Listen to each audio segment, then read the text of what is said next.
So here we have the Mini 3-door hatchback on a 19 plate. We're going to start off by hopping inside the car and running through some controls first of all. Okay, now that we're inside the car, we're going to start with the dials. On the left-hand side, we have the rev counter. We have the speedometer in the middle and the fuel gauge over on the right-hand side.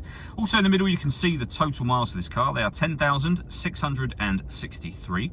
The information displayed above that can be changed using a button on the end of the indicator stalk. For various bits of trip computer and fuel economy information, you can also have a digital readout for the speedometer displayed there, as you can see. If we back out to the steering wheel, on the right-hand side, we have stereo and phone controls. And on the left-hand side, a speed limiter. The phone controls can only be used after you pair the phone up to the car. And that is done over on the screen in the center just here, under the communication heading. And then you would manage mobile devices from there to pair your phone. All of the movement I'm making on the screen is being done using this dial and the collection of buttons that surround it. But the dial will do virtually everything. So you can rotate to any of these options that you want. So we were on phone just a moment ago. You can go to your audio one there, for example. Press the dial down, you're then in that menu. And as you can see, we have DAB and FM radio, Bluetooth audio, so you can stream your music wirelessly from your mobile device. And we have USB input too. And you can also pair your phone from this menu. So you can do everything from here, and you can make sound adjustments, bass and treble, etc.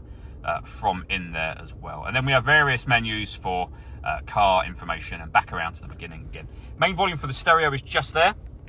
Below that, we have the air conditioning. So you can adjust the temperature, the fan speed, the direction you'd like the air to be distributed in. The air conditioning isn't on at the moment. That button will turn it on.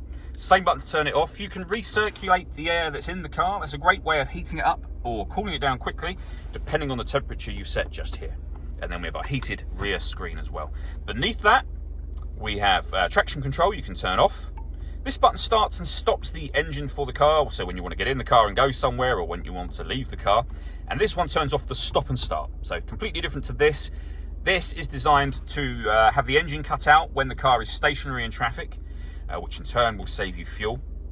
That system is turned on every time you start the car. It's on at the moment.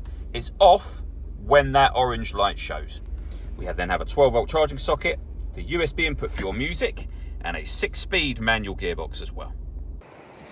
All that leaves me to say is thank you for taking the time to watch this video. If you'd like to come and see this ULEZ compliant car and have a test drive for yourself, please feel free to call either of our MJA sites. We'd love to hear from you soon.